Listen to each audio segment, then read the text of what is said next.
నెల్లూరు జిల్లా సర్వేపల్లి నియోజకవర్గం కృష్ణపట్నం పంచాయతీలో టీడీపీ పార్టీ ఎమ్మెల్యే అభ్యర్థిగా పోటీ చేసిన సోమిరెడ్డి చంద్రమోహన్ రెడ్డి ఎన్నికల ప్రచారం నిర్వహించారు.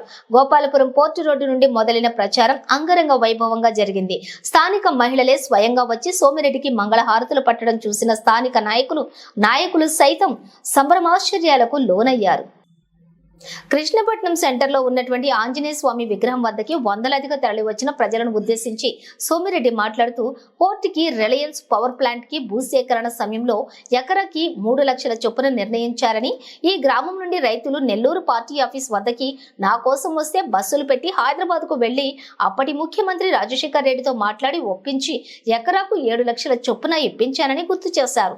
స్థానిక వైసీపీ నాయకులు 400కు పైగా జగనన్న ఇళ్ల పట్టాలు వస్తే 200 పట్టాలే లబ్ధిదారులకు ఇచ్చి మిగతా పట్టాలు ఇవ్వకుండా వైసీపీ కండువా వేసుకుంటే ఇస్తామని బ్లాక్ మెయిల్ చేస్తున్నారని అన్నారు.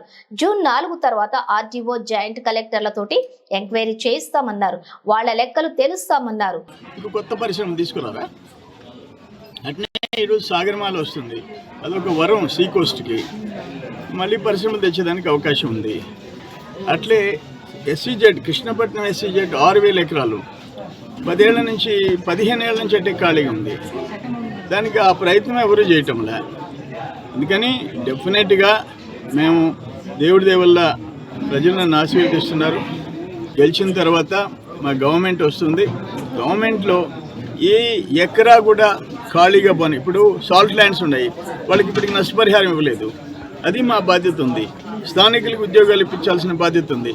కాలుష్యాన్ని అరికట్టించాల్సిన నామ్స్ ప్రకారం బొగ్గు తెచ్చి నాసిరకం బొగ్గు తెచ్చి జనాల్ని ముంచుతున్నారు, కాలుష్యం బారిన వేస్తున్నారు. ఇటువంటివన్నీ అనేక సమస్యలు ఉన్నాయి. వాటన్నిటిని పరిష్కారం చేస్తాం. అన్నిటికంటే కృష్ణపట్నం కంటైనర్ పోర్ట్ తమిళనాడుకి తరలిపోయింది. దాన్ని తిరిగి తెచ్చే దాంట్లో రాజీ పడకుండా పోరాడతాం. ఇవన్నీ చాలా బాధ్యతలు ఈ ప్రాంతంలో మాకు ఉన్నాయి. వాటిని డెఫినెట్గా అట్లే ఆక్వాకల్చర్ మేము ₹2 unit irrespective of zone non zone 10 ఎకరాలు 20 ఎకరాలు మేము చేసాం.